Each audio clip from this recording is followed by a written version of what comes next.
Buenas noches a las corridas. La vida Pero misma. bueno, tratando de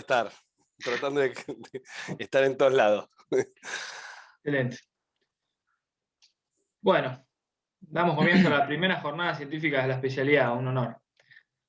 Como los que estamos, vemos si después se irán sumando gente, pero creo que si logramos que esto funcione va a ser un lindo espacio más informal para compartir y discutir entre todos. Creo que ya lo fuimos hablando varias veces, pero por las dudas, la idea era hacer ahora la presentación del artículo científico, que hoy la hago yo. La próxima vez están todos invitados a exponer. Y hacemos más o menos 40 minutos de presentación, una discusión del tema, y después de eso la presentación de la monografía de Juanpi.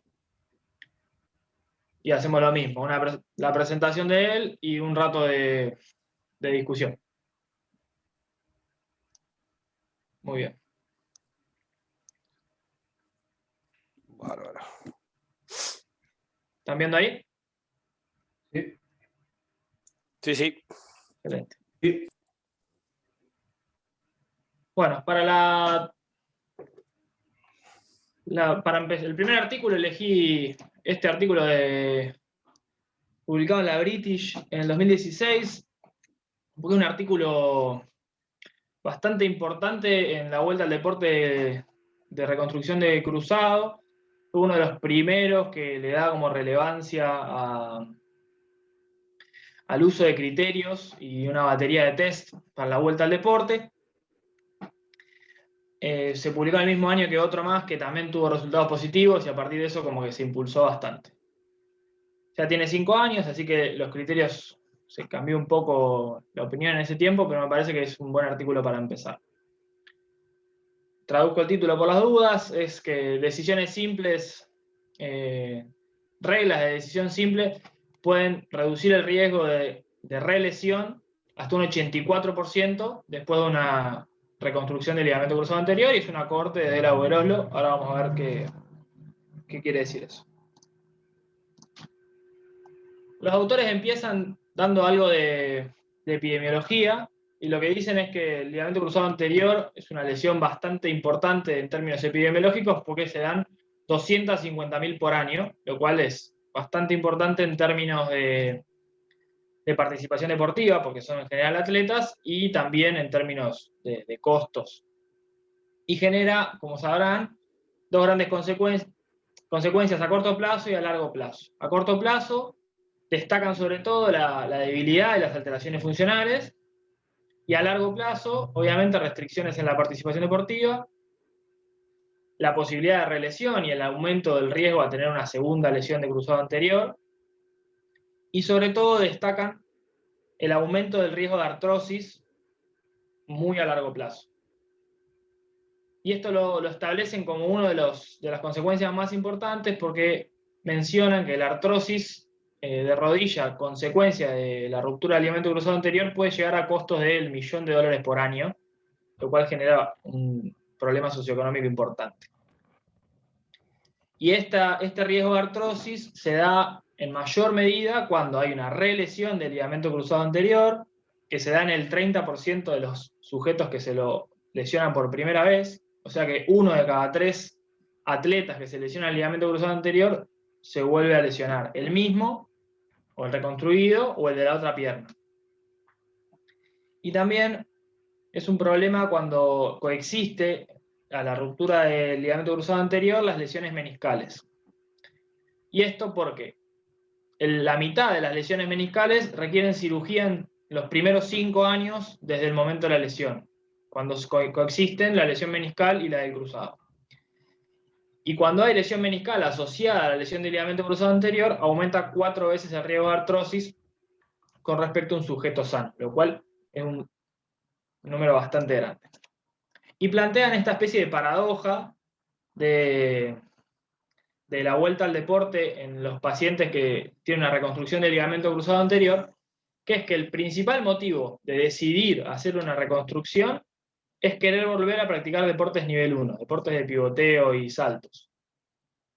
Pero a su vez, practicar deporte de nivel 1, junto a ser joven, es uno de los principales predictores de reruptura. ¿Sí? Entonces es justamente quienes quieren volver al deporte y se operan por eso, quienes más riesgo tienen de volver a lesionarse. Y esto hace que la vuelta al deporte sea una situación bastante delicada. Vamos con esta tabla. Por la duda, para recordarlo, por si alguno no lo recordaba, esta es la clasificación de deportes nivel 1, 2, 3 y 4. Se suele usar en la literatura de ligamento cruzado anterior, que menciona que los deportes de nivel 1 son los deportes de carrera con saltos, cambio de dirección y pivoteo, que son el fútbol, el básquet, el handball, el fútbol americano. Deportes tipo 2 son los deportes que tienen movimientos laterales, pero con menos pivoteo que los otros, generalmente los deportes de raqueta, hacer esquí, la gimnasia. Después, nivel 3, los que son lineales, correr o los que no tienen ningún salto ni cambio de dirección. Y nivel 4 considerarían a los sujetos sedentarios. Entonces, lo que plantean es que la vuelta al deporte, como dijimos, es una decisión difícil y se suele utilizar criterios temporales, el tiempo que pasó desde la cirugía, y evaluaciones de funcionalidad utilizando una batería de test. A pesar de que esto es lo que más se usa, la evidencia no es muy clara, no hay puntos de corte en relación al tiempo, cuánto tiempo tenés que esperar para volver al deporte, ni tampoco hay puntos de corte con respecto a la funcionalidad. Qué nivel de fuerza tenés que tener o qué nivel de desempeño tenés que tener en los test de saltos o cualquier test que uses. Entonces plantean estas preguntas sobre si es necesario demorar la vuelta al deporte nivel 1 y cuánto, si la respuesta fuera que es necesario demorarlo, y también qué nivel de función tenés que tener para la vuelta al deporte de RTS, de Return to Sport. Entonces, planteando ese vacío de conocimiento, llegan al objetivo del estudio, que es evaluar si el riesgo de relesión en los primeros 2 años después de la reconstrucción se asocia con estas 3 cosas. Vuelta al deporte, o sea, volver o no volver, si tienen más riesgo de relesión quienes vuelven en relación a quienes no. ¿Cuánto tiempo esperamos hasta la vuelta al deporte? Y qué función tenía la rodilla o el atleta cuando decidió volver al deporte. Si quieren ir interrumpiendo porque algo no entienden, tienen preguntas o un comentario, lo que sea, vayan abriendo el micrófono, lo hacemos más de ida y vuelta. Vamos ahora a los participantes. Lo que usaron en este estudio fue una cohorte, un grupo de pacientes que participó de un estudio previo. Entonces toman al grupo de Noruega que participó de este estudio anterior, que es un estudio que hicieron entre Delaware, que es una universidad de Estados Unidos, y un grupo de investigadores de Oslo, en Noruega, para ver si el tratamiento conservador tenía iguales resultados que el tratamiento quirúrgico en pacientes con ruptura del ligamento cruzado anterior. Si no lo leyeron, este estudio es bastante bueno y es de los que más se usa para hablar de tratamiento conservador en ruptura del ligamento cruzado anterior. Pero más allá de eso, el chivo para este estudio, lo que hacen es, toman el grupo de pacientes de Noruega que se operó, y esos son los pacientes que incluyen y siguen para cumplir los objetivos de este trabajo. ¿Sí? Entonces son estos 106 pacientes. A esos 106 pacientes los reclutaron de manera consecutiva, de una muestra por conveniencia, en una clínica de Oslo, en estos 4 años, del 2007 al 2011. Y tenían que cumplir estos criterios de inclusión, que es haberse lesionado el ligamento cruzado anterior 3 meses antes de ir a la clínica. Esto confirmado con una resonancia y con un artrómetro que muestra una laxitud de más de 3 milímetros. Tener entre 13 y 60 años y practicar 2 veces por semana algún deporte de nivel 1 o nivel 2. Excluyeron a los que se lesionaron la rodilla contralateral, a los que tenían lesiones ligamentarias de grado 3, del ligamento lateral interno o externo, fracturas o lesiones completas de cartílago articular, y lesiones meniscales que permanezcan sintomáticas en actividades de salto o pliometría luego de los 3 meses. Todos los participantes firmaron el consentimiento informado para participar y el Comité de Ética de la región de Oslo aprobó el estudio. Con respecto al algoritmo de tratamiento, ¿se acuerdan que el estudio del cual toman los pacientes es un estudio que evaluaba tratamiento conservador versus quirúrgico? Entonces, todos los pacientes tenían 5 semanas de tratamiento preoperatorio. Después de esas 5 semanas, esto lo van a ver que es importante por el nivel funcional con el que llegan a la cirugía, que es bastante bueno. Una vez que pasaron las 5 semanas, deciden si van a conservador o van a quirúrgico. Nosotros nos vamos a quedar solo con estos pacientes porque son los que se incluyen en este nuevo estudio. Pero recuerden que tienen 5 semanas de conservador antes, o de prequirúrgico. Estos pacientes se pueden haber operado con cualquier tipo de injerto, semitendinoso recto interno o hueso tendón hueso, según lo que decida el médico y el paciente, y se operaron en 7 clínicas diferentes de Oslo. El tratamiento postoperatorio lo dividen en 3 fases. Una fase aguda, en la cual tuvieron como objetivo manejar el edema, mejorar el rango de movimiento y combatir la atrofia muscular postoperatoria.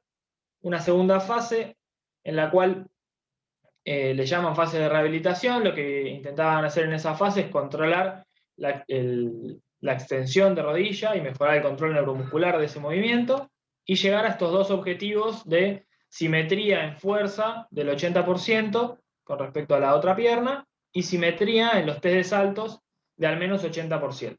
Cuando cumplían estas 2 cosas, pasaban a la tercera fase, que es la fase de vuelta al deporte, en la que los objetivos planteados es recuperar fuerza con una simetría mayor al 90%, lo mismo con los test de saltos, más de 90% de simetría, y trabajaban en esta fase todo lo que es la transición al deporte y las actividades específicas de cada deporte según el deportista.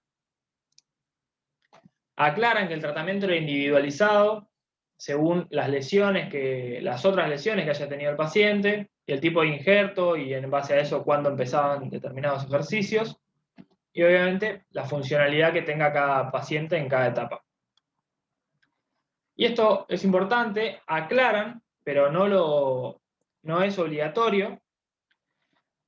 Les recomiendan nada más a los pacientes que no vuelvan al deporte si no cumplen estos objetivos, ¿sí?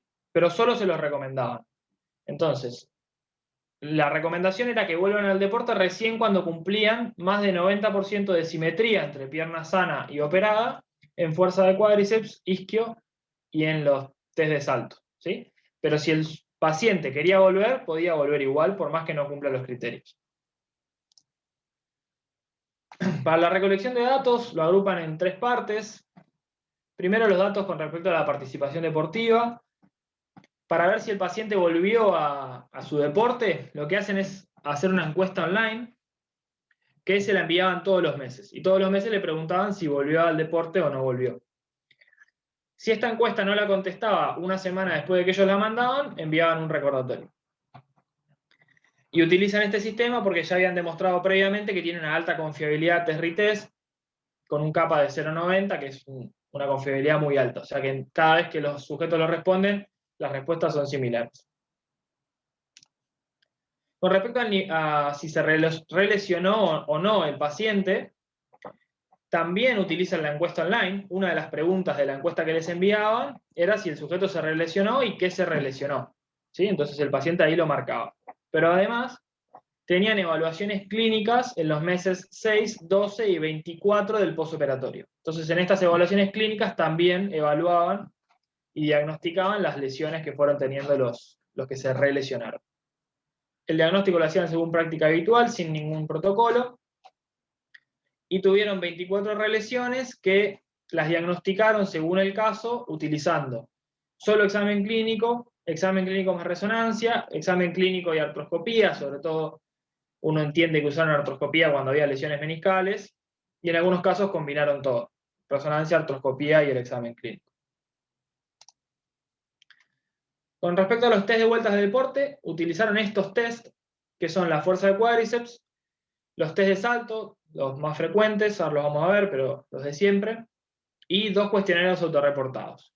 Estos test de vuelta al deporte los evaluaban en 3 momentos, que es una medición basal, que en realidad sería lo antes que pudieron, pero lo realizaron con una media de 2 meses. Obviamente porque medir fuerza, medir los test de salto antes de los 2 meses es bastante difícil, pensando en pacientes que se operaron una reconstrucción del ligamento cruzado anterior. Y después, sí determinado de manera objetiva al 6º y al mes 12 del postoperatorio. Para la fuerza de cuádriceps, usaron una máquina de isocinesia a 60 grados por segundo. En el protocolo lo que hacían era darle al paciente 4 intentos de prueba submáximos para que se familiarice con la prueba. Después de eso le daban 1 minuto de descanso y sí registraban 5 intentos máximos. Estos son los que iban a la medición.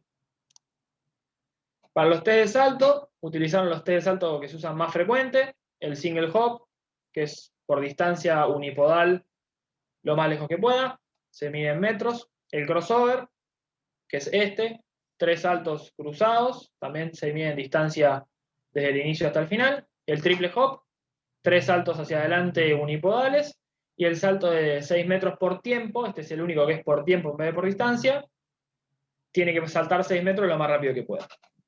¿Estos los conocen todos? ¿Alguna duda? Vamos bien, ¿no? Todos los saltos hacían un intento de práctica y después evaluaban 2. Esos 2 son los que registraban. Y siempre comenzaban evaluando la pierna sana, para que el paciente se familiarice con la prueba. Finalmente, con los test de vuelta al deporte, lo que hacen es evaluar los cuestionarios autorreportados. Usan 2.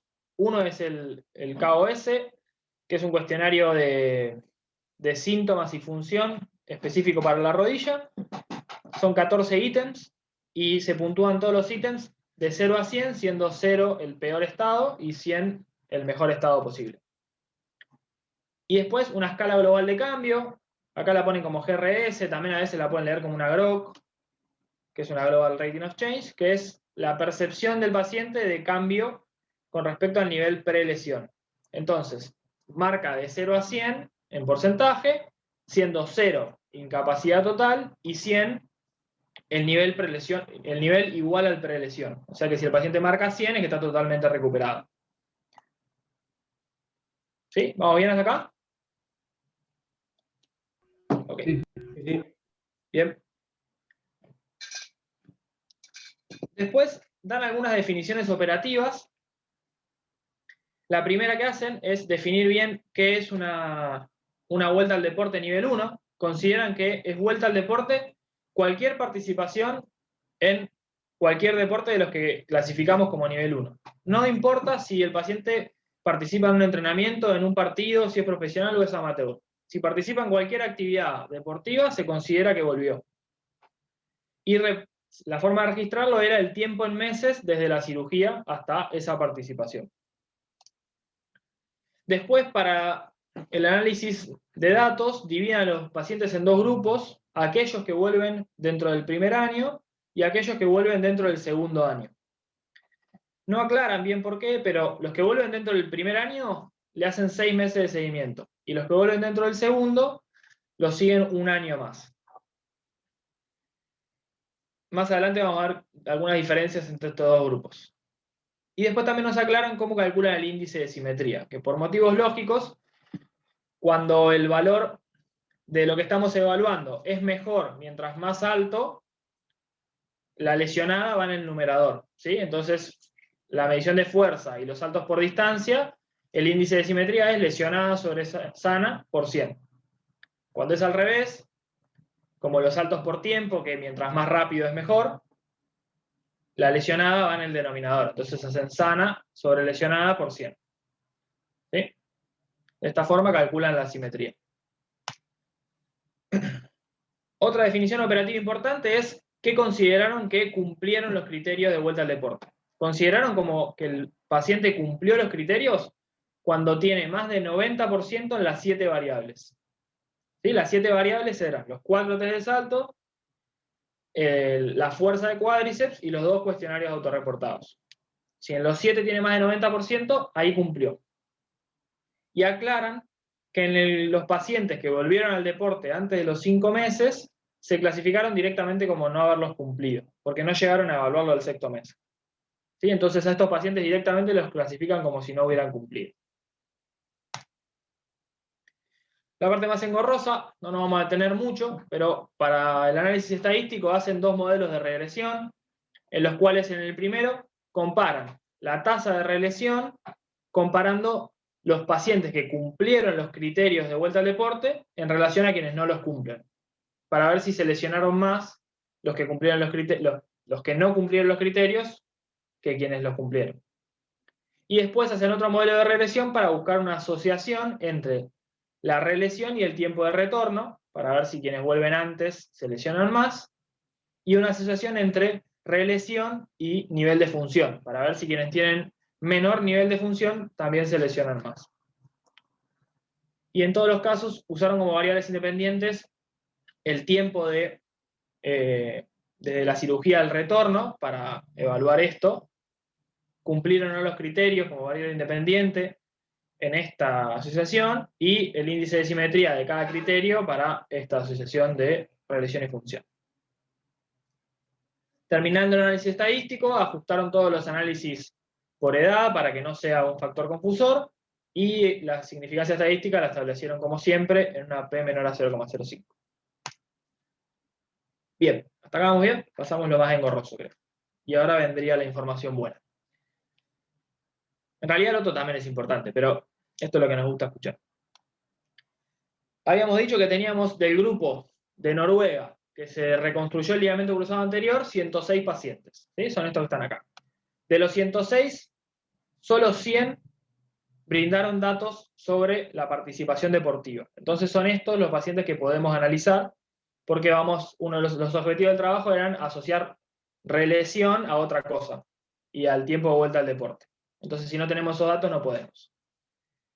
Los 6 pacientes que se perdieron fueron 1 por haber salido del estudio y 6 porque nunca respondieron. Y de estos 100 pacientes, una gran cantidad respondió la encuesta todos los meses. Y esto es una tasa de respuesta bastante alta del 93%. Vamos a la primera tabla de resultados. Esta es la tabla 1. Siempre en la tabla 1 vemos las características sociodemográficas de los pacientes.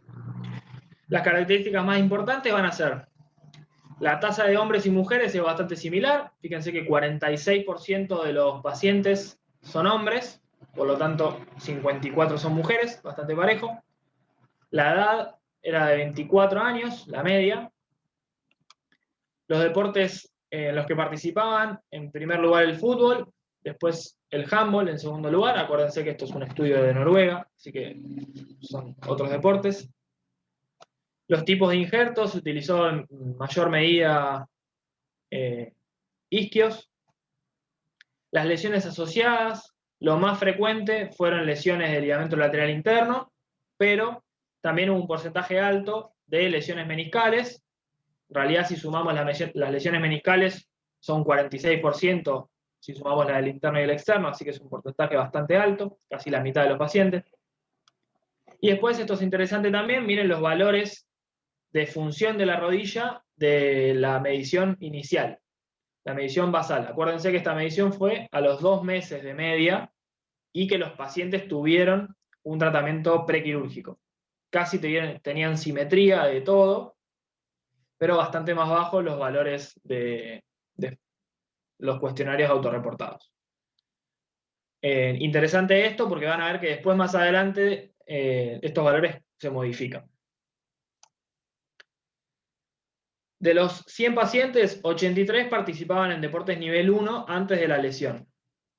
Y 74 vuelven al deporte nivel 1 dentro de los 2 años que fue el periodo de seguimiento de este estudio.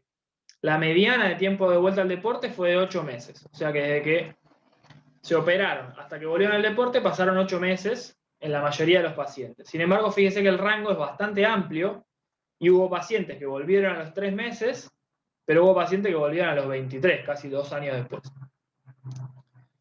De estos 74, el 93% hizo los test funcionales. Hay 5 que no los hicieron, 1 por no asistir, 4 porque volvieron antes del mes 5, entonces no llegaron ni siquiera a la reevaluación. Todos estos que volvieron en el mes 5 se relesionaron en 2 meses desde la vuelta. ¿Sí? Es bastante pronto, 5 meses.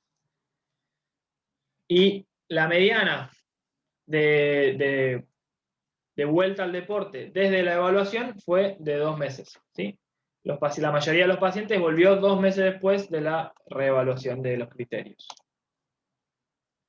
¿Se acuerdan que habíamos dividido a los pacientes en estos dos grupos, los que volvieron dentro del primer año y los que volvieron dentro del segundo? Fíjense cómo, dentro de los que vuelven en el primer año, solo el 14% cumplieron los criterios, cumplieron los 7 criterios. Más de 90% de simetría en los 7 criterios. Y más de la mitad de los pacientes que volvieron después del año cumplen los 7 criterios. O sea, hay bastante diferencia entre quienes volvieron antes del año y quienes no. Obviamente, estos tuvieron bastante más tiempo de rehabilitación y bastante más tiempo para una reparación biológica.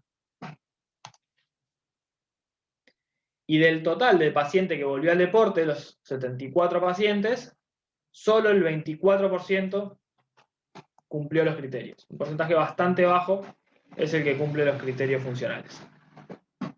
¿Vamos bien hasta acá? Cualquier pregunta me frenan, ¿eh? Bien. Esta tabla lo que hace es mostrarnos las relesiones de los pacientes. De los 100 pacientes que teníamos datos sobre la participación, el 24% se lesionó. Son 24 pacientes los que se lesionaron.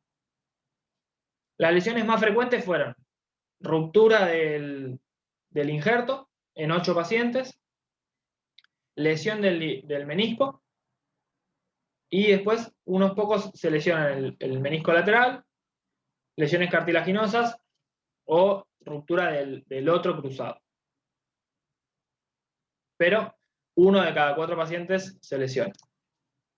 Algunos datos sobre la relesión.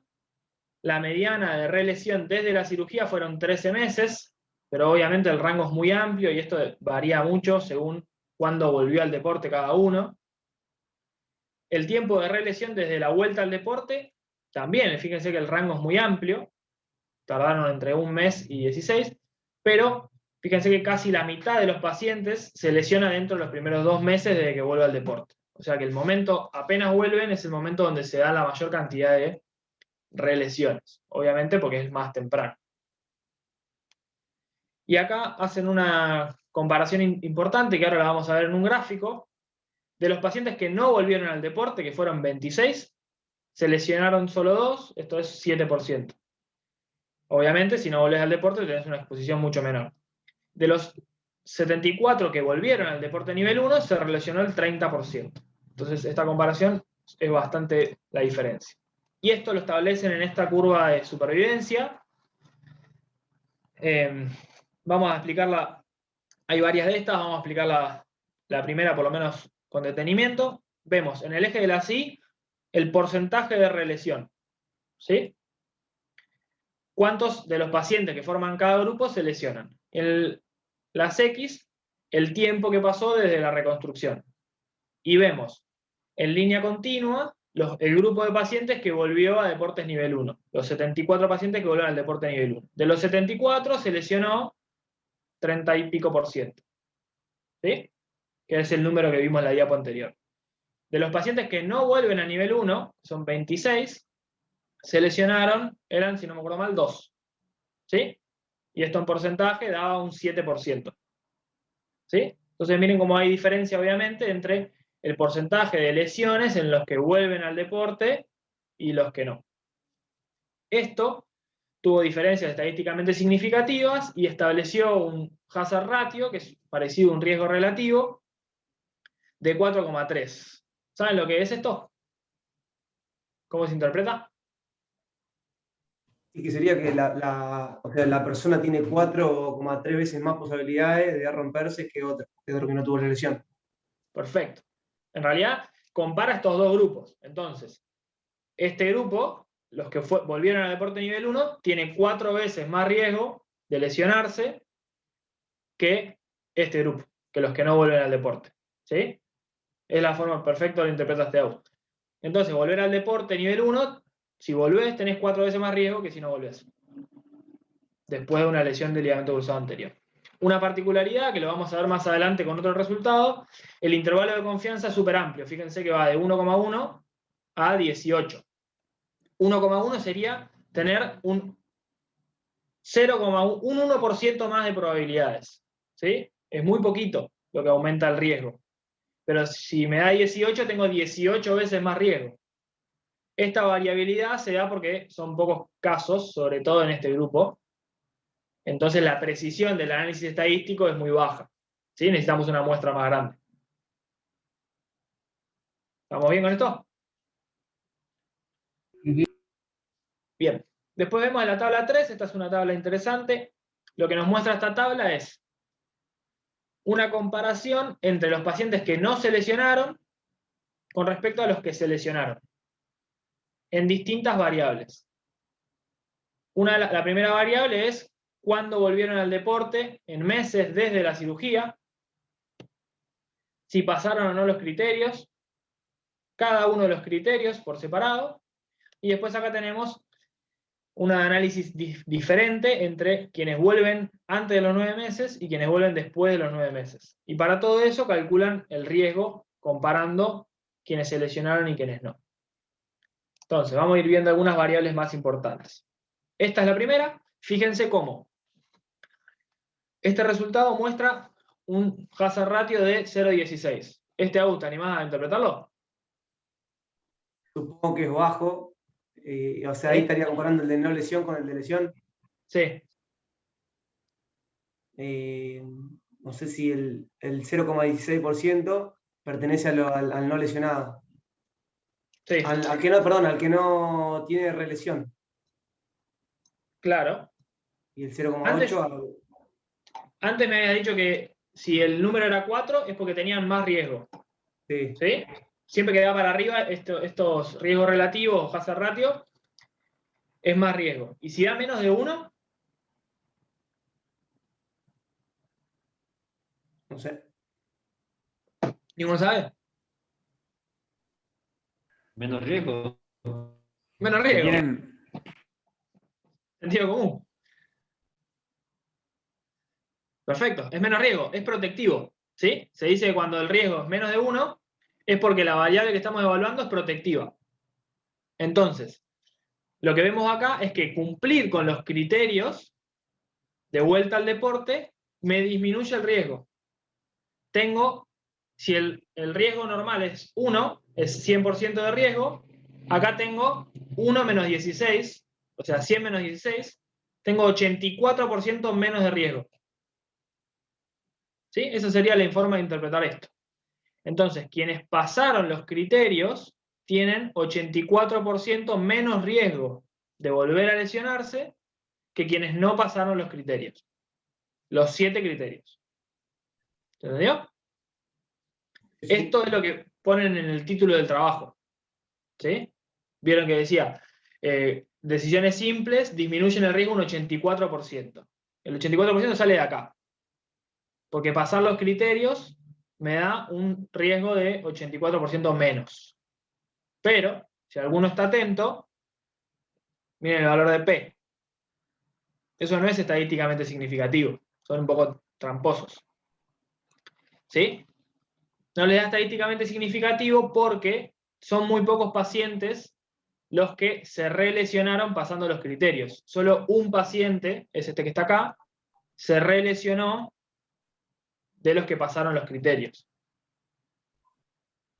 Entonces con eso, de vuelta, la potencia estadística les da muy baja, entonces necesitan más muestra para poder sacar esta conclusión, para que les dé estadísticamente significativo, porque tienen muy poquitos casos. Pero se relesionaron 4,5% contra un 33% en quienes no cumplieron los criterios. ¿Sí?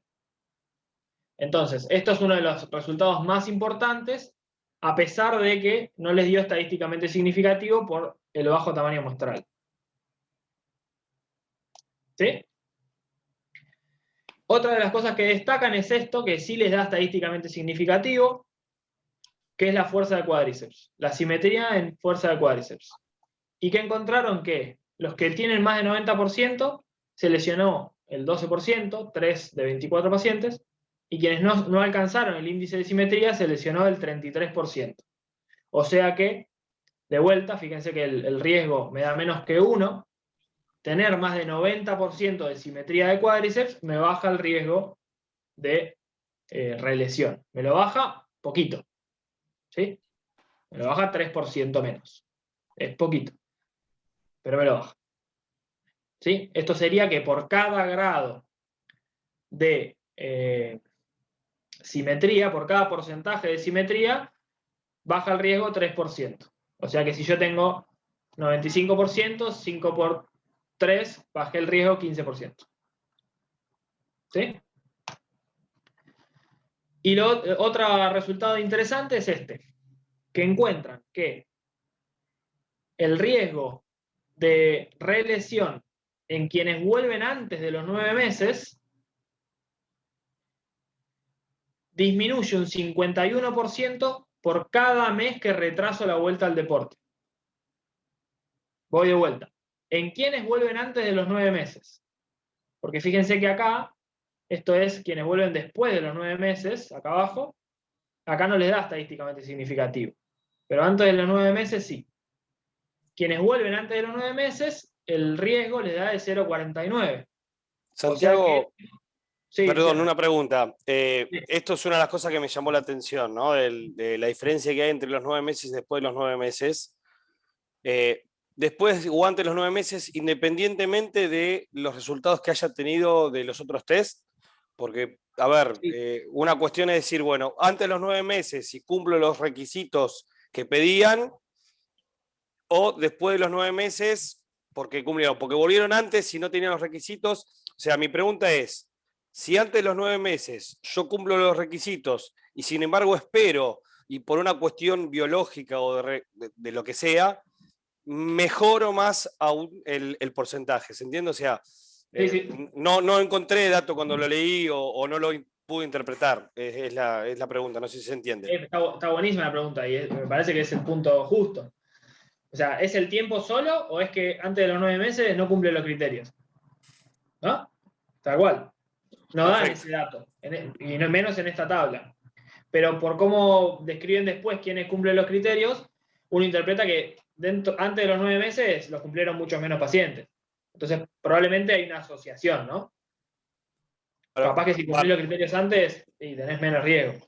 Está perfecto. Sí, sí. O sea, lo que noto es que a veces por ahí tenés un paciente que va bárbaro, que va como moto, como quien dice, y decís, bueno, ya estarías, pero bueno, no, vamos a esperar un tiempo Claro. porque sabemos que esto va a reducir por cuestiones biológicas el riesgo de relesión, ¿no? O sea, ese sería el concepto Sí, que sí. quiero rescatar. Bárbaro, Sí, me parece gracias. que está bien la interpretación, y está bueno aclararlo.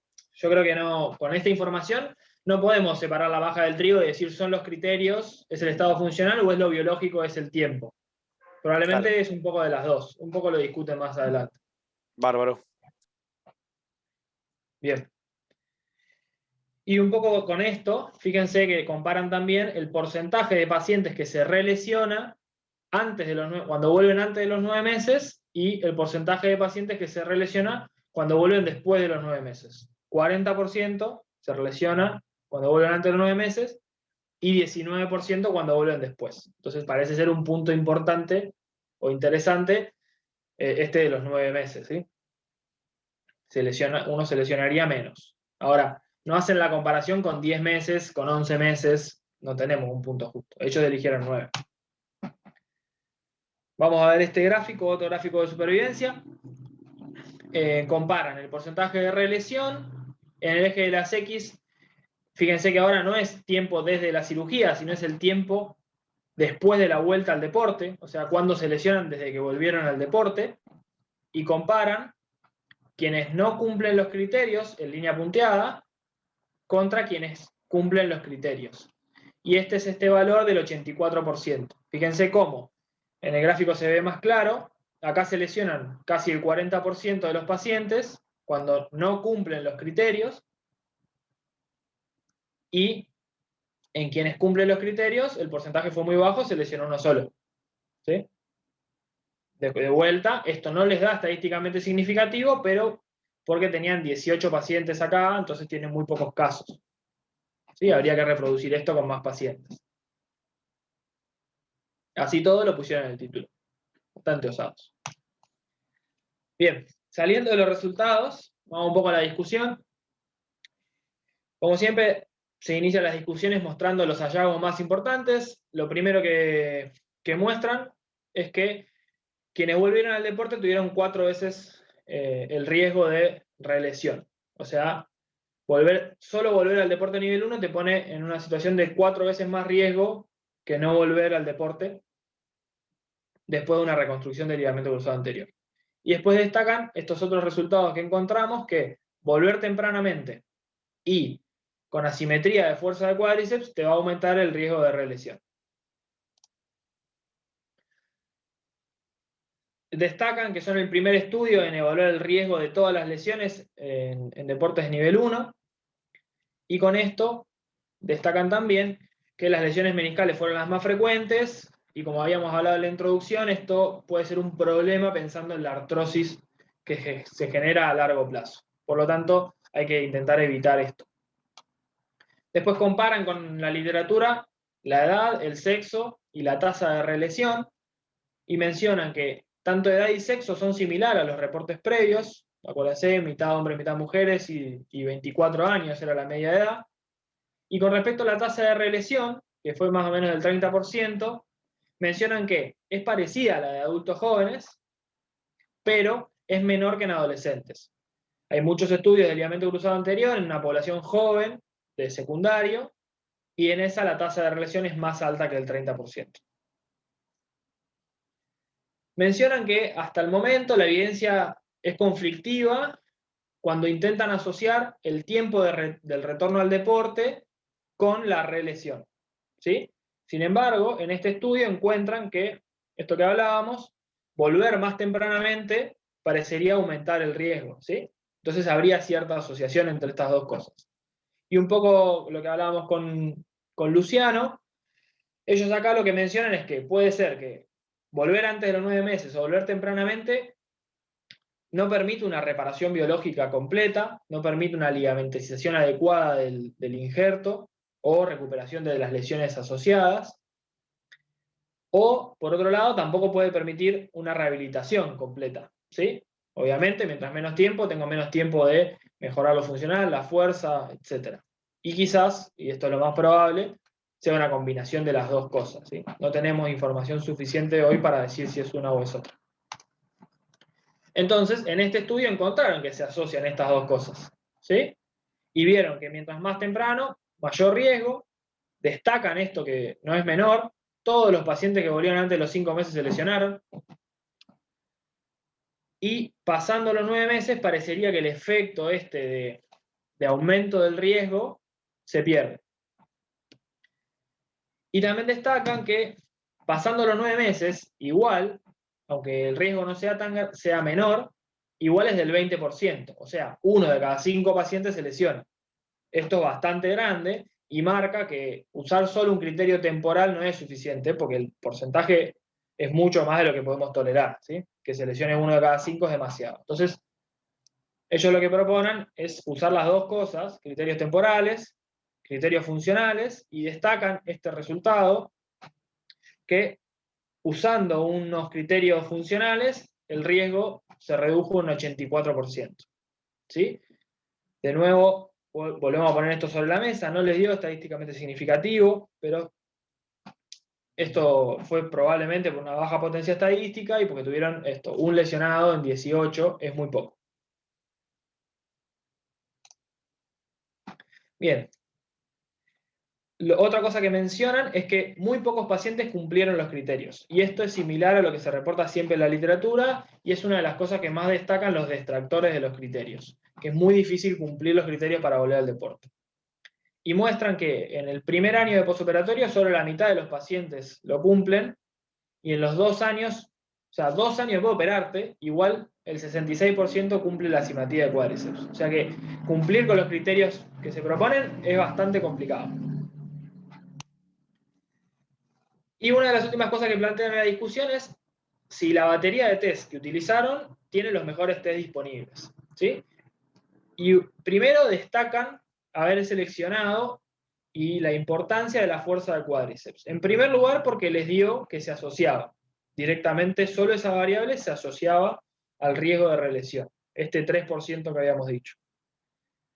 Pero además, porque estudios previos encontraron que disminución de la fuerza del cuádriceps se asocia a alteraciones en la biomecánica del salto, y indirectamente la biomecánica del salto se asocia a riesgo de relesión. Por lo tanto, parece estar encadenado. Y además, la debilidad del cuádriceps es un factor de riesgo para la artrosis de rodilla, por lo tanto, también parecería ser importante que estos pacientes alcancen una simetría de fuerza. Pero, lo último que marcan en la discusión es que faltan estudios con evaluaciones clínicas. La mayoría de los trabajos que evalúan la vuelta al deporte y el riesgo de relesión usan estudios variables bien de laboratorio. Isocinesia, cinemática con laboratorio 3D, plataforma de fuerza, cosas que no tenemos en la práctica diaria. Entonces lo que proponen es que deberíamos desarrollar, nosotros no, pero probablemente los investigadores, desarrollar herramientas que nos permitan hacer un mejor pronóstico para la vuelta al deporte. Como fortalezas, destacan su seguimiento, que fue mensual y con un porcentaje de respuesta muy alto, del 93%, y como limitaciones, estas limitaciones que no son menores, que no saben cuál fue el tiempo de exposición de cada atleta, y esto obviamente puede influir en el riesgo de lesión, no definieron si los pacientes vuelven al partido o al entrenamiento, y tampoco distinguieron si el paciente volvía de manera completa o de manera reducida, limitada. Entonces, capaz que hay pacientes que volvieron directamente al entrenamiento completo y otros que volvieron de manera diferenciada y tenían menos riesgo de lesión, ¿sí? Todo esto no lo distingue. Bien, terminando, la conclusión. Lo primero que concluyen es su resultado más importante, que debe informarse a los atletas que volver al deporte nivel 1 después de una reconstrucción del ligamento cruzado anterior aumenta 4 veces el riesgo de relesión. Y eso deberíamos decírselo a los atletas. Después, el otro resultado que obtuvieron, demorar el retorno y la simetría de cuádriceps, disminuye el riesgo de relesión. Y después lo que mencionan es que la combinación de tiempo y criterios funcionales podría mejorar la función de rodilla a largo plazo y hacen hincapié de vuelta en mantener la salud de la rodilla y disminuir el riesgo de artrosis y costos. Muy bien, con eso terminamos el artículo. ¿Comentarios? ¿Preguntas? Tenemos 5 minutos. Otra cuestión que me hizo ruido un poco es los 3 criterios de evolución, ¿no? Como que hay un abismo muy grande entre uno y otro criterio, de los 3 criterios que presentaron, ¿no? De que el primero era calmar el dolor, una cosa así, después era la extensión completa y saltos, y ya era como que eran 3 abismos muy grandes y no hay algo más intermedio. Nada, una acotación. La fase de rehabilitación, decís. Claro, la fase de rehabilitación. Sí, creo que un tema ahí es que capaz que está bien también, no lo protocolizan, ¿no? Entonces, pero porque no es el objetivo del trabajo, ¿no? Pero ellos lo dejan a la decisión de cada kinesiólogo y más o menos marcan unos objetivos muy grandes, pero sí es cierto que es muy variable. Quizás tuvieron rehabilitaciones muy diferentes cada paciente. Perfecto. Es cierto. Santi, bueno, gracias primero. Muy buena. Se aprende siempre con estas cositas. Así que gracias. Me quedó una cosa ahí dando vueltas. Justo en el momento cuando hablaban de relesión, no sé si se refiere a por ejemplo, la reruptura del injerto, o relesión también lo toma, por ejemplo, una lesión meniscal como una relesión, o una lesión condral como relesión. Porque eso no sé si se toma como relesión, o por lo menos acá en el estudio se ve que sí. Sí, es una buena pregunta, porque no la aclaran lo suficiente para mí. Hacen varias definiciones operativas de qué es vuelta al deporte, de qué es cumplir los criterios, y no definen qué consideran relesión. Pero en la tabla de resultados, ahí incluyen lo que uno entiende que consideran relesión, que si quieren ahí comparto de vuelta, pero son todas las variables. Claro. Lesiones meniscales, lesiones son estas. Hay un cuadrito que vos pusiste. Entonces, incluyen lesiones del injerto, lesiones meniscales, lesiones de cartílago, del cartílago patelofemoral, de los ligamentos Sí, de colaterales. todo. Más de una lesión local, digamos. Lesiones de la rodilla. articulación. Sí, Claro. sí. No, me quedó eso simplemente. Sí, pero es cierto, no lo definen lo suficiente para mí. Muy Buena. bueno, Santi. Excelente, gracias. Santi, yo quería hacer un comentario en base a una duda, ¿no? Bueno, primero, como dijo Aus, súper claro todo, la verdad, así que muchas gracias. Y segundo, que una parte que es como lo que más, tal vez a mí, en un montón de cosas, la verdad que he sacado un montón de conclusiones, pero una de las cosas que más me quedó como haciendo ruido es sobre, si no me equivoco, que hablaba de un 45% de relesión dentro de los 2 primeros meses en el retorno a la práctica deportiva. Y si no me equivoco, esto era en quienes volvieron entre los 6 o los 5 y los 9 meses, puede ser. No, lo que dicen en este momento es esto. Esperen que lo comparto de vuelta. Bueno, igual lo digo porque es una pavada. Lo que dicen es que de todos los que se lesionan, 45% se lesiona en los primeros 2 meses de volver al deporte. De todos. De todos los que volvieron al deporte. Bien. No, porque si no, o sea, es como que me queda algo que hemos charlado muchas veces, bueno, ahí veo que también está Diego, que es lo que pasa que, bueno, no protocoliza, no describen cómo son las rehabilitaciones, porque como dijiste, no era el objetivo, pero por ahí eso de exponer a los deportistas a peores escenarios, que es algo que ya nosotros tanto venimos escuchando e intentamos trabajar, y bueno, tal vez sea eso, porque un deportista hay que ver cómo estuvo trabajado para que dentro de los 2 meses un número tan alto, o sea, prácticamente la mitad se lesiona. Es altísimo, no sé, considero yo que es altísimo. Sí, totalmente. Coincido. Sí, probablemente el salto a cuando vuelven es enorme. Se nota que ahí la transición es mala, digamos. Desde que termina la rehabilitación y vuelven al deporte, la transición es muy mala. Sí. Claro. Pero también es el momento de mayor riesgo, ¿no? Eso también es razonable. Porque apenas vuelve el cambio de la carga, la exposición al contacto y todo eso es cuando más se siente al principio. Sí, igual, bueno, como vimos también, o sea, habla de relesión, no solamente de las estructuras que tenía dañadas en un principio, sino que de lesiones asociadas meniscales o otras, Claro. Entonces por ahí es muy amplio, pero bueno, la mitad es como Sí. bastante. Eso no.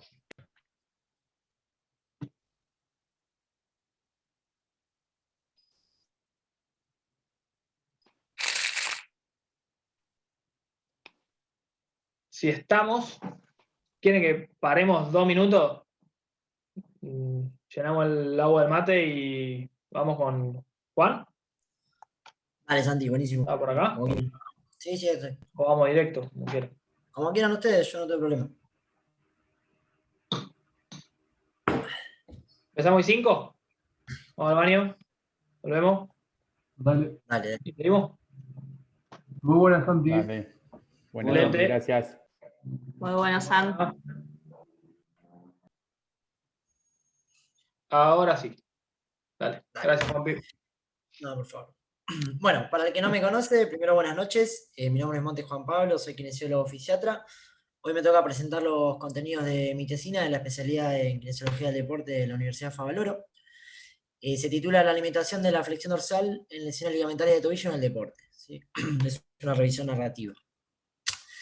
Lo primero, comenzando con lo primero, es la pregunta de investigación. Es por qué o a dónde por qué me quería meter. Y qué es la implicancia que tiene la dorsiflexión en las lesiones ligamentarias de tobillo.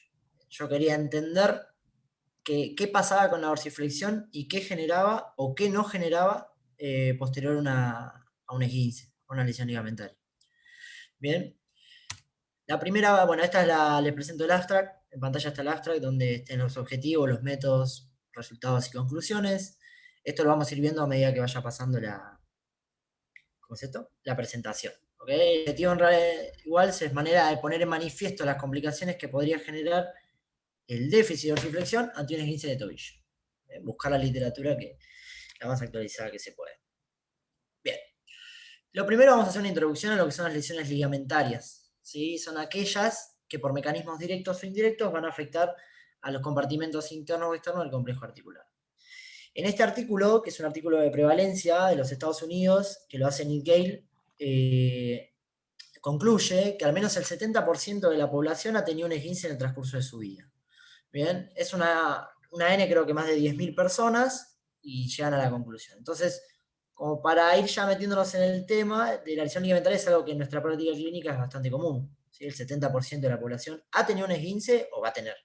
Bien, entonces para ir metiéndonos en tema. Ahí va. Esto es un video, Santi, decime si se ve bien o no. Es la competencia de Ironman, no sé si Dieguito lo conoce, el video, calculo que sí. ¿Qué es lo típico que pasa en un esguince? Bien, sí. Fatiga mental, física, ansiedad por llegar a la meta, no tiene otra cosa que hacer que saltar. No puede llegar, fíjense igual, si se ve en el video, cuando se tira, miren cómo le queda el tobillo, no sé si se ve o se vio, que tuvo una fractura. Tuvo una fractura y un esguince de grado 3, a ver si se ve. Ahora cuando se muestra, ¿ves? Mirá cómo queda con el tobillo colgando. Sí. Y venía de 13 horas 30 minutos de competir en Ironman. Bueno, eso es. El video es para hacer una ilustración de generalmente lo que se ve o lo más común que se ve en lo que es el esguince de tobillo. Llevándolo al deporte, una revisión sistemática con metaanálisis arroja que la práctica deportiva con mayor incidencia en estas lesiones es una tasa acumulada de 7 lesiones por 1000 exposiciones del atleta o 4,9 por 1000 horas de exposición. ¿Bien? Separándolos en dos, en las lesiones ligamentarias tenemos las de esguince lateral de tobillo, ¿sí? Que tienen la tasa más alta de todas las lesiones musculoesqueléticas del miembro inferior. ¿Bien? De todos esos esguinces, de todos los esguinces, representa el 75 al 80% de todas las actividades deportivas amateur o profesionales. Eso es importante aclarar lo que es amateur y profesional, porque tiene mucha diferencia, y eso después lo voy a hablar en limitaciones. La patomecánica se asocia a una flexión plantar, una rotación interna y una inversión generalmente desencadenada posterior a un aterrizaje. Bien, generalmente lo que pasa, si se ve bien, dígame, si no repito, es justamente el aterrizaje, cede, genera la torsión y genera la lesión. Por otro lado, vamos a tener con menor frecuencia las lesiones que afectan a la sindesmosis, que entre el 1 y el 18%. El mecanismo más común es dorsiflexión excesiva, o una dorsiflexión, no excesiva tampoco me gusta decir, porque no sé si llega a ser excesiva, y una rotación externa de tobillo. Bien, la baja tasa de estas lesiones que podemos llegar a ver en la práctica tiene que ver con el alcance de la cápsula articular sobre esta articulación y los ligamentos que la refuerzan. En la foto, LeBron James tuvo una lesión en la sindesmosis, él apoya el pie, llega a una dorsiflexión, en el video no se ve, y le genera la torsión en rotación externa el contrincante. Bien, entonces es una lesión traumática directa. Acá vamos a ver un jugador de fútbol, la lesión de la sindesmosis, Neymar, fíjense o presten atención al tobillo derecho y cómo quedan en la posición.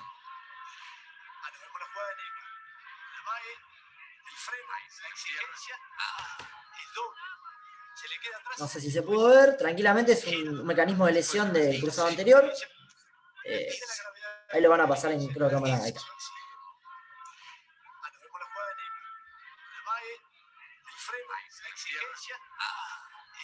Dorsiflexión excesiva con rotación externa y hace la palanca con el propio cuerpo.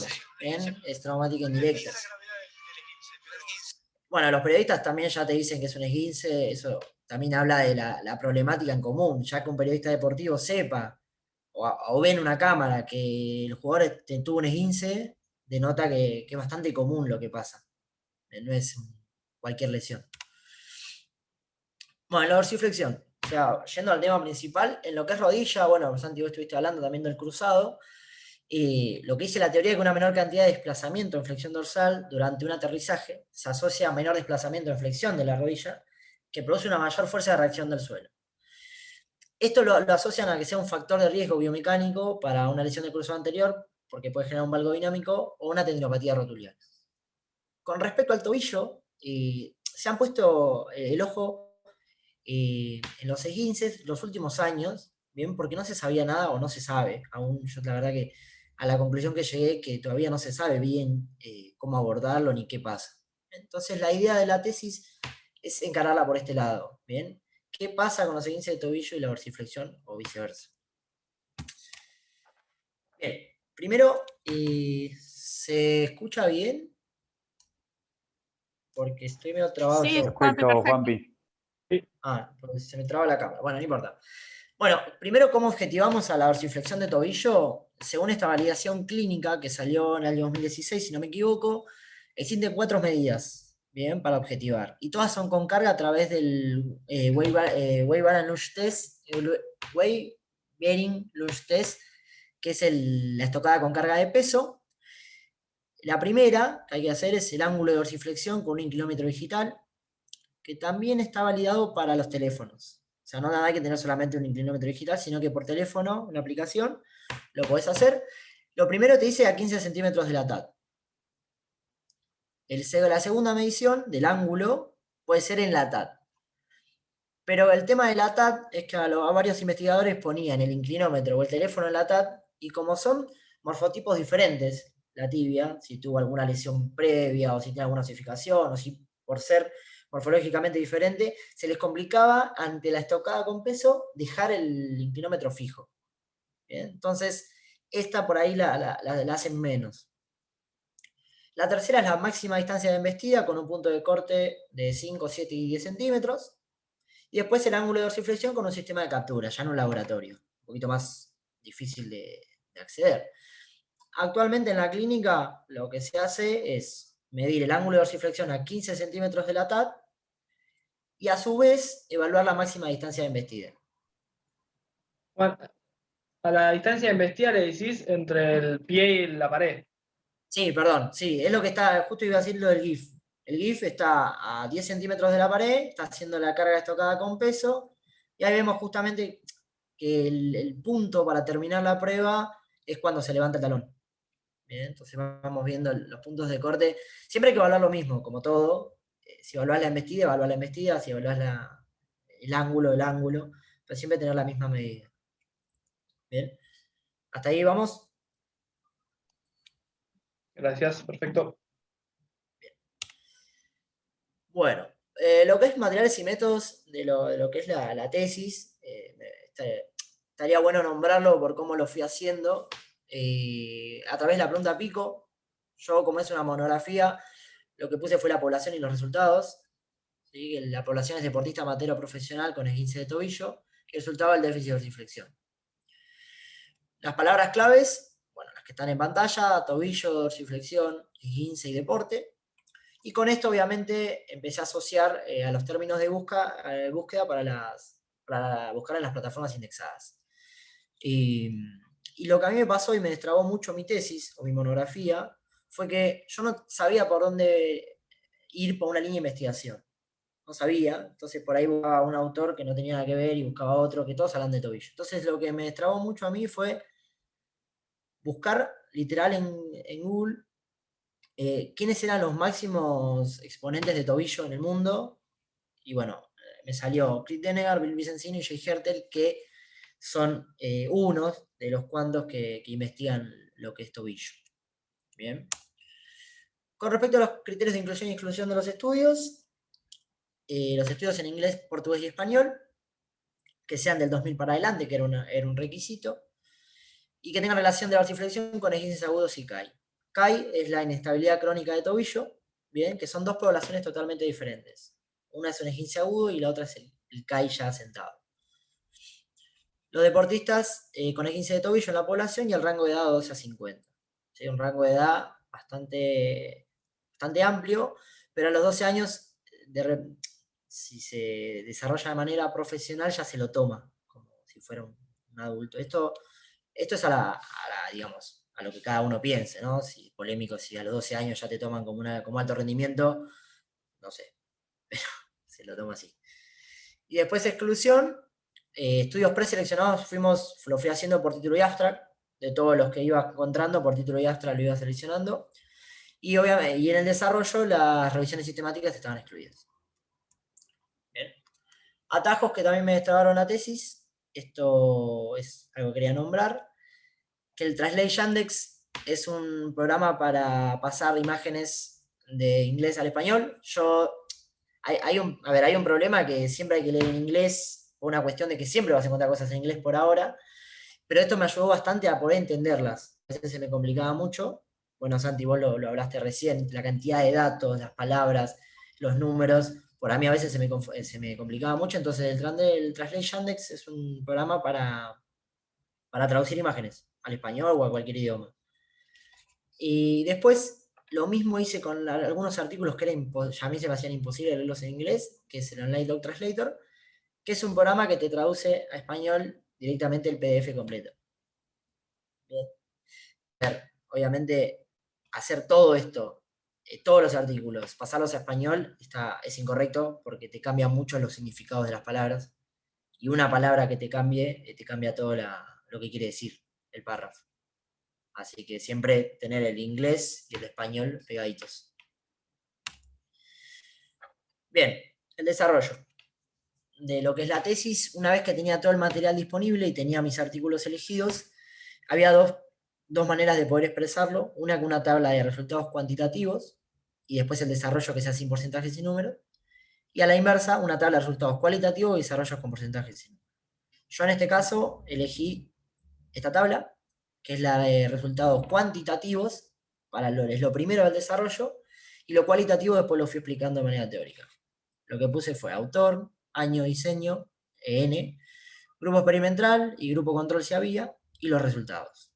Entonces, cualquier persona que iba a leer la tesis, primero se encontraba con el cuadro en desarrollo, con todos acá hay 4, faltan 6 más, con todos los resultados de toda la búsqueda. Entonces después para el desarrollo era como mucho más accesible ir leyéndolo, siempre y cuando se entienda la tabla. ¿Ok? Bien, y ahí empezamos con el desarrollo. ¿Hasta acá vamos bien? Perfecto, Juanpi. Bien, y esto ya empieza a ser el desarrollo de lo que son los tópicos de mi tesis. Bien. El primero que yo busqué, o que encontré en realidad que tenía como una evidencia o que lo investigaba mucho, y siempre fue una línea de investigación de lo que es Mulligan, el deslizamiento talar posterior. ¿Sí? Es el deslizamiento posterior del astragalo sobre la mortaja tibio-peroña. Craig Denegar, que también es uno de los autores que investiga bastante el tobillo, lo que hace es medir la dorsiflexión de tobillo y medir el desplazamiento talar posterior en pacientes con esguinces recurrentes. El resultado de esto es que a él le daba que todos los pacientes que tenían un déficit de dorsiflexión post-esguince tenían un déficit en el deslizamiento talar posterior. 6 años después, Bill Vicencino, que es también otro autor que se aboca a esto, encuentra el mismo resultado, pero con un material metodológico mucho más rico y una teoría más rica, ¿bien? Más actualizado. Encuentra lo mismo, solamente que él agrega que el abordaje con una movilización con movimiento, que es una técnica de Mulligan, reduce a un 50% los déficits, tanto el deslizamiento talar posterior como la dorsiflexión. Acá no se sabe si vos el déficit de dorsiflexión lo normalizás y a raíz de eso el deslizamiento talar también, o al revés. Yo calculo que va de la mano. O es lo que pienso. Bien. Bueno, la técnica es la que está en la imagen. Es justamente hacer una tracción anterior con el cinto y después la mano de modo con el white space empujar hacia atrás. Bien, a modo de acomodación. Este es el primer tópico que yo encontré asociado a un esguince. Bien. A correlación de esto también encuentro el siguiente tópico, que es la falla posicional del astragalo. Esto a través de una radiografía, Willström en el 2010, hace un estudio imagenológico a través de radiografías para evaluar la posición del astrágalo en pacientes con esguinces recurrentes, en pacientes con CAI, ¿sí? Inestabilidad crónica de tobillo. Lo que hizo fue sacarle una radiografía creo que eran 70 pacientes, y ¿cómo hacían? La parte más anterior de la cúpula del astrágalo, sacar los milímetros con la parte más anterior de la tibia inferior. Esto en milímetros te daba el punto de corte para decir si el astrágalo estaba bien posicionado sobre la mortaja o no. La conclusión del estudio es que el mismo arroja una proximidad anterior del astrágalo en pacientes con CAI en relación al miembro no afectado.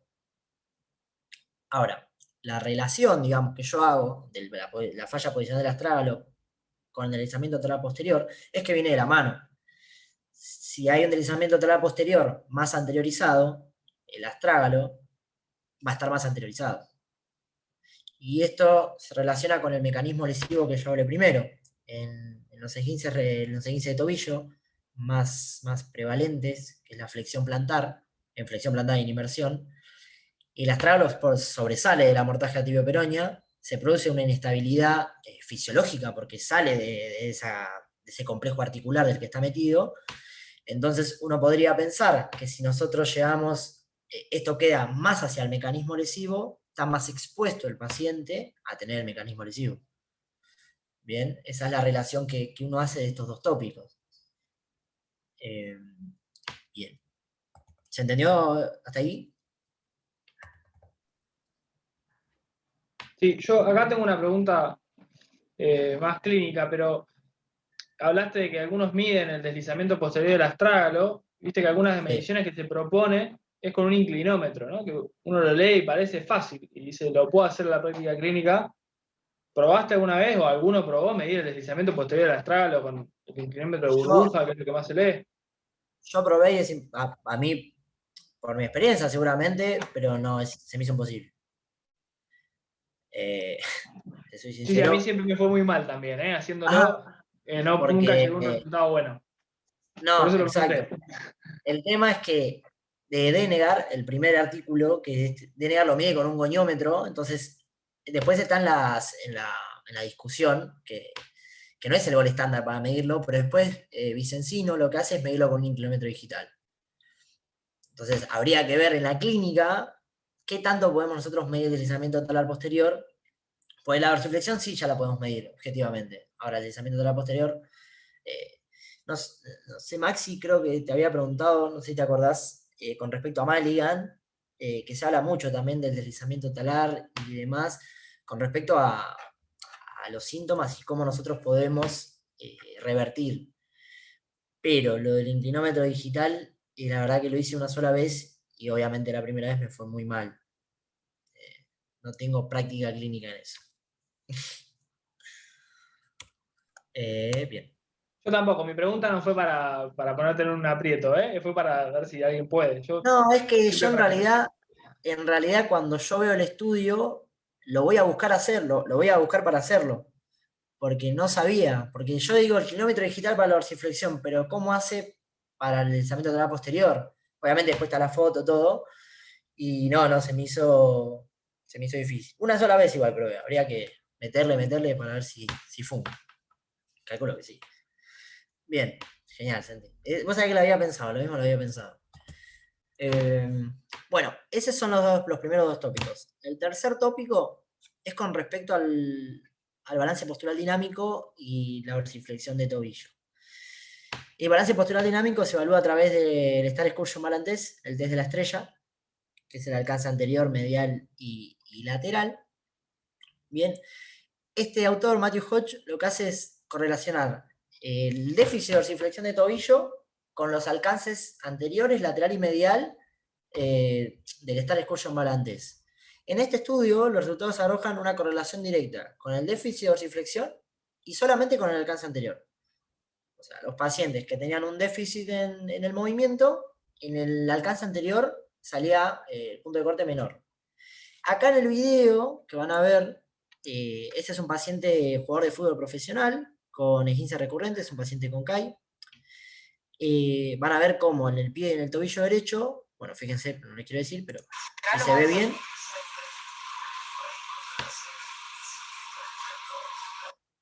Vamos nuevo por las dudas, no sé si se traba, pero voy a tratar de pararlo justo. Fíjense que en ese momento, no sé cuánto hace el alcance anterior, ahí tendría que haberle puesto un metro o medirlo, pero no hace nada de alcance anterior, y ya el tobillo, el talón, responde con la elevación. Yo le evalué no, pero la flexibilidad de los gemelos y la movilidad no tenía tono, tenía buena flexibilidad de gemelos, entonces lo descarté por ese lado. Es decir, bueno, le está tironeando el gemelo mucho, me está cegando un poco la evaluación. No, y le evalué y la verdad que el gemelo respondía muy bien. Entonces, si se dan cuenta en lo que es el alcance anterior, puede llegar a que el déficit de dorsiflexión genere una variación en esta prueba. Y como es una evaluación unipodal, ya nos está hablando un poco de lo que es el balance y el equilibrio, de cómo puede afectar. Bien. Esos fueron los 3 tópicos más fuertes que yo encontré en lo que es la dorsiflexión, porque ahora lo que voy a mostrar. Ahí va. Bueno, lo mismo hace este autor, David Cruz Díaz, pero lo que él le agrega, agrega como un ítem de inestabilidad autoinformada por el paciente, por el, ¿cómo se llama? Por el formulario CAI de discapacidad de pie y tobillo, que es lo que se le basa al paciente y él ve el porcentaje de discapacidad. Bueno, este autor agregó eso al estudio. Los resultados arrojan que no se relaciona directamente la dorsiflexión de tobillo con el alcance anterior, sino que también se lo puede asociar al alcance lateral y medial. Bien. Acá tengo que nombrar sí o sí, en este estudio, hubieron de intervención 6 meses. Todos los pacientes tuvieron 6 meses con movilizaciones articulares, una vez por semana. Entonces, lo que yo también, en esto siempre soy bastante crítico, si vos le das movilización una vez por semana durante 6 meses a un tobillo, la dorsiflexión seguramente empieza a mejorar, y si la dorsiflexión mejora por los ítems que vimos anteriormente, los alcances mejorarían. El alcance anterior, lateral y medial. Entonces, también ahí hay como, no sé, como una crítica para decirle al estudio. Son 6 meses de movilización articular. Entonces habría que ver menos si realmente produce un cambio. Bueno, y después ya tomarlo a la dorsiflexión de tobillo como un factor de riesgo, no solo para la rodilla, con todo lo que vimos, sino que para el tobillo. Hay 2 estudios que nombré de fútbol sacados de la tesis que recolectan. El primero, el López Valenciano, que en equipo de fútbol profesional de España, 4 equipos, recolectan los perfiles de rangos de movimiento de 82 jugadores. El 45% de estos jugadores tenía limitada la flexión de cadera con rodilla extendida, mientras que el segundo lugar lo ocupaba la dorsiflexión de tobillo con un 35%. Bien. Esto fue un estudio transversal, corte, lo medimos y ya está. Entonces busqué algo que sea durante todo el año. Y encontré que en este caso Víctor Moreno Pérez, este es del año 2020, este estudio, con el gol estándar de medición, así que también está bueno, que evalúa la dorsiflexión de tobillo durante la pretemporada, media temporada, postemporada y una única vez prepartido, postpartido y 48 horas postpartido. Bien. Los resultados de este estudio muestran que hay una disminución significativa durante el efecto crónico de todo el año de déficit de dorsiflexión. Hay un aumento de la dorsiflexión post partido, pero las 48 horas posteriores a ese partido, el valor normal cae por debajo del 2,5. Bien, entonces, lo que podemos empezar a pensar acá con el estudio anterior y este estudio, más los tópicos que estuvimos viendo, que la dorsiflexión de tobillo no estaría mal tomarlo ya como un factor de riesgo bastante importante para lo que es el abordaje de la prevención, si se puede decir, de estas lesiones, no solamente para la rodilla, cruzado, tendinopatías y demás, sino también para el tobillo. Y por último quería nombrar esto, que fue algo que encontré también cuando estaba haciendo la tesis, que este es un consenso de manejo clínico del esguince lateral de tobillo en el año 2019 del Consorcio Internacional de Tobillo, y si ustedes empiezan a ver los nombres que yo estuve haciendo durante toda esta demostración, aparecen todos los nombres que vimos. De la Hum, Vicencino, Doherty, Jay Hertel, son todos los autores que veníamos viendo.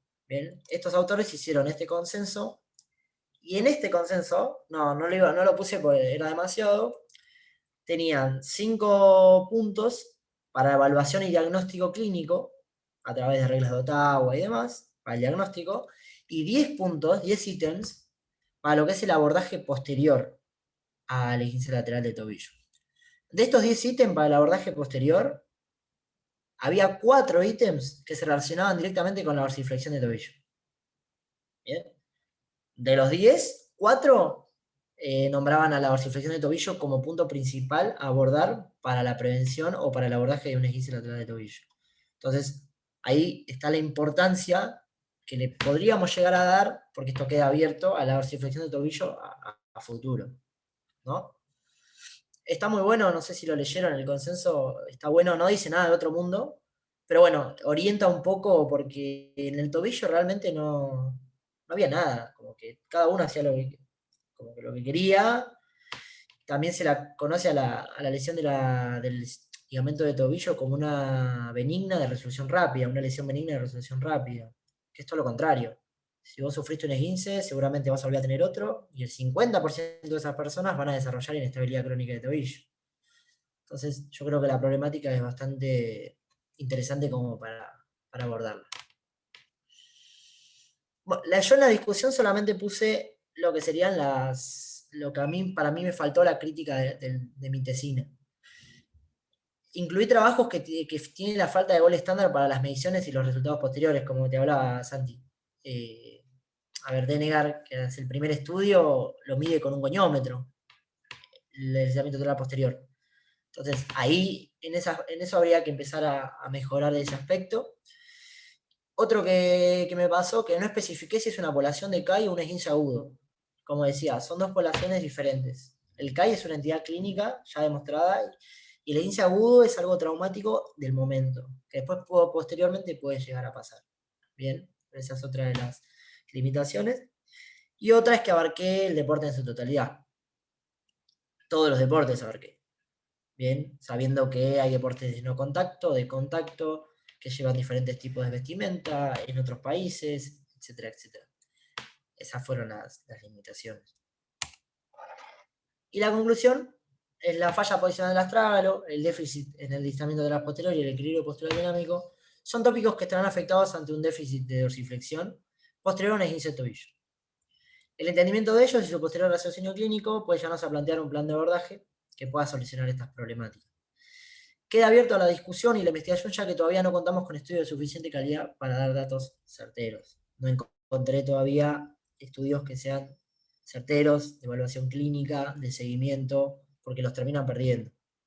Entonces, queda abierto, y más todo esto lo estuve buscando durante este año que entregué la tesis, estuve buscando eso, y la verdad que se está generando una buena ola de investigación de esto. Así que, nada. Bueno, eso es todo. Muchas gracias. Impecable, Juanpi. Bravo, Juanpi. Muy bueno, Juanpi. ¡Ay, los extraño! Tenía que tirar el comentario de Mina, perdón. Hay una infiltrada ahí, ¿eh? Hay una infiltrada ahí. Ese no era alumno. Cada uno. Ese no era alumno. Pero bueno. Ahí está. Si hay alguna pregunta, obvio, algún comentario que quieran hacer, práctica clínica, experiencia, hay varias cosas para hablar de esto, está para bombardearse fuerte.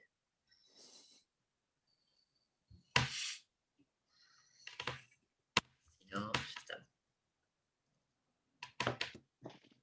Yo, para variar, voy a romper el hielo.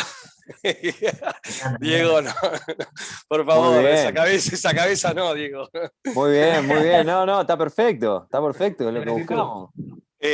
No, un dato, a ver si has leído o tenés conocimiento. Yo la verdad que cero idea de todo esto. La verdad que escuché muy por arriba lo de la flexión de tobillo, el test.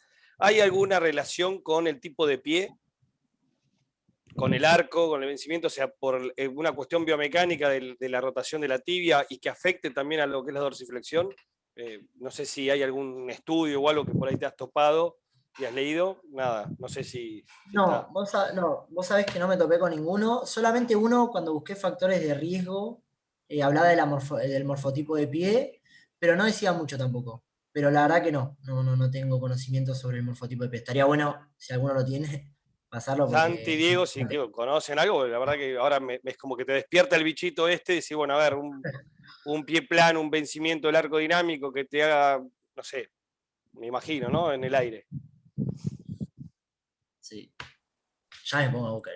No, yo no tengo nada para contestar eso. No lo sé. Por ahí pregunté una boludez. ¿Viste? Pero bueno. No, es que te juro que me lo crucé, aparte, sí, hablando del pie plano, tibial posterior, se puede generar. Yo creo que ahí hay algo. Sí, a buscar. No, yo tampoco, Luciano. Para mí el cuerpo termina en la rodilla, así que. Yo para romper la bola. ¿No? Perdón, que están grabando, perdón. No pasa nada. No pasa nada. Ahora hay que poner un pitido justo ahí. Dale incómodo. Sí, es el de los programas. De los programas. Horrible. ¿Del resto, alguno? ¿Querés dejar de compartir, Juanpi, así nos vemos todos? Dale, ahí va. Pará, ¿eh? Que ahora me O sea, pasé me al Teams. encantan las fotos, pero. Pasa que me pasé al Teams ahora en la facultad, que es malísimo, no veo a nadie y estoy medio ahí. Ahora sí. De los que quedan acá en la jornada, ¿alguno que pueda responder la consulta de Luciano? No, en mi parte tampoco. No leí nada. Linda bomba. Capaz es un puntapié para que alguno empiece a investigar. No sé cómo vienen las monografías de los nuevos. Se podía decir, ¿no? Los programas, sí. Los programas de traducción y eso, sí. Obvio, sí. Ah, Sí. yo no Vale. pregunté. No, está bueno, además para que tirar recursos siempre es útil. Sí, por ahí tiré un... Obvio. No, si no te teníamos que poner pi también cuando. La pida, te punto. Ya hice print pantalla, ya está. Después editamos la grabación, ahí ponemos Está bien. una parte medio Ponemos blureada ahí. Sí, ponemos ahí cosas. Bueno, Juanpi, la verdad te felicito por ser el primero en animarte acá a participar de las jornadas exponiendo tu tesis. Muy buena la presentación y muy buena la tesis también, así que felicitaciones por el producto y por animarte. Genial. Bueno, gracias a ustedes por convocarme también. Es un lindo espacio también para aprender y uno también para empezar a soltarse con respecto a las presentaciones y demás. Muchas gracias. Sí, espectacular. Yo tenía una pregunta así para el público, ¿no? Para Juanpi también, porque ¿cómo miden la dorsiflexión? Y si la miden, ¿no? Yo suelo medir con el celular, el inclinómetro de la tibia. No lo ubico a 15 centímetros de la TAT, pero pongo la parte más arriba del celular en la TAT y de ahí para abajo. Y lo sigo. A veces mido con rodilla flexionada y con rodilla extendida y comparo si hay diferencia para ver si el gemelo influye algo. ¿El resto lo mide? ¿O cómo lo mide? Yo el Yo gol, igual que digamos, vos, sí. Yo lo mismo. Yo la estocada, ¿viste? La estocada va con la pierna semiflexionada y yo a veces lo tomo con tipo estocada con la pierna atrás directamente. No sé si se entiende. Toda la pierna apoyada. Y con el inclinómetro, con el. ¿Cómo se llama? El programa, el inclinómetro se llama. Yo lo mido con eso. Y sí, más o menos lo pongo a 15 centímetros de la TAT. Pero sí, lo mío sí. También yo uso el inclinómetro y uso de referencia la TAT, una mano y ahí calzo el celular y ahí va.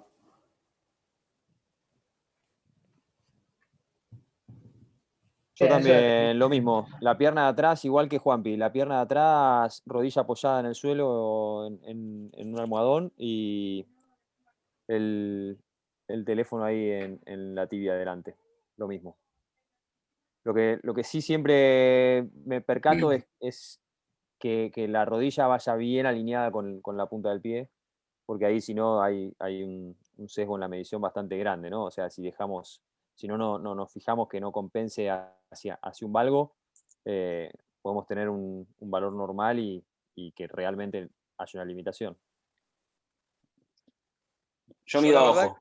No, mentira.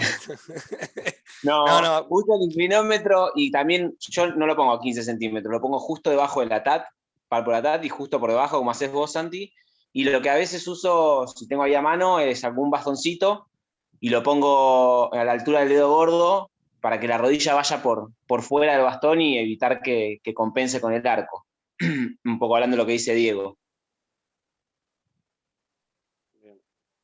Yo particularmente no hago, tengo pacientes no deportivos, pero bueno, utilizo por ahí más que todo en modo subjetivo, como para que el paciente tenga un feedback de decir, bueno, a ver, la medición contra la pared, la distancia, que ellos perciban a modo de un feedback, decir, bueno, a ver cómo está, y hasta a veces hago alguna descoaptación articular, y después vuelvo a hacer como para, bueno, ver y que sirva como estímulo, ¿no? del tratamiento, pero bueno, veo mucha gente grande, es un consultorio de centro y no me llega muchos deportistas, son todos recreativos. Sí, Pero con si gente tengo que grande es más hacerlo- caótico decirle que se ponga la rodilla en el suelo. Sí. Bueno, yo igual, ahí me hiciste acordar de algo. Yo, por ejemplo, siempre que tengo algún paciente con alguna lesión de miembros inferiores o mismo de columna también, es como que evalúo más subjetivamente primero la movilidad general de todas las articulaciones del miembro inferior, ¿no? Entonces llevo la cadera a la flexión, la llevo a la abducción, rotación interna, externa, todo más subjetivamente.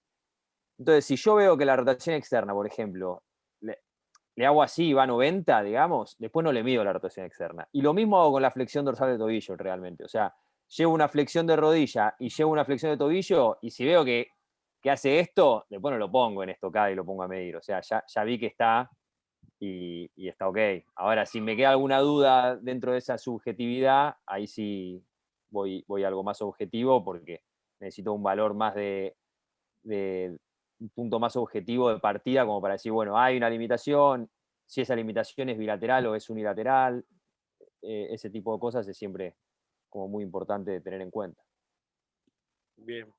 Y otra que se me ocurre ahora también pensando, ¿no? Es medir descalzo y medir con una zapatilla con plantilla, ¿no? A ver si esa posición del pie te genera, pues en definitiva el deportista está con la zapatilla, después no juega descalzo. Sí, lo que tiene eso es que el drop de la zapatilla te engaña un poquito. Claro. No vas a tener una medida exacta, siempre y cuando después, o sea, no lo podés comparar con valores normativos para arrancar. Sí lo podés tomar como parámetro de evolución, siempre y cuando utilices siempre la misma zapatilla para medirlo. Pero sí. Claro, sí. O si te interesa más la comparación bilateral, está perfecto. No hablo más. Yo tengo un aporte más, que mostraste la guía, la Roast, que salió en 2019, que es excelente. Salió la semana pasada la guía de la Job de 15 de tobillo, la revisión de la guía de práctica clínica de 15 de tobillo de la Job. Así que bájenla. Después la ponemos en circulación si quieren. Pero está excelente también. Siempre las guías de la Job son muy buenas. Genial. Voy por ello.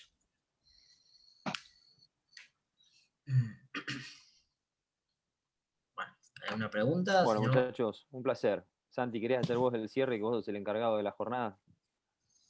No, un éxito. Bueno, de vuelta, Juanpi, gracias por dar el romper el hielo. Creo que estuvo excelente. Me parece que esto es súper provechoso para todos, este espacio de intercambio, así que nada, esperemos que cada 2 meses nos podamos seguir reencontrando. Y tenemos pocos anotados para las próximas, así que ya vieron que no pasa nada, que todos van a sobrevivir. Vayan anotándose, así vamos cubriendo el año. Muy bien. Bárbaro, Bueno, gracias chicos, por la oportunidad, la verdad que muy, muy nutritivo. Muchas gracias. Gracias, chicos. Gracias a todos, chicos. Igualmente, chicos, Gracias a todos, gracias. chicos. Nos vemos. Semana. Gracias. Gracias a todos. Hasta la próxima.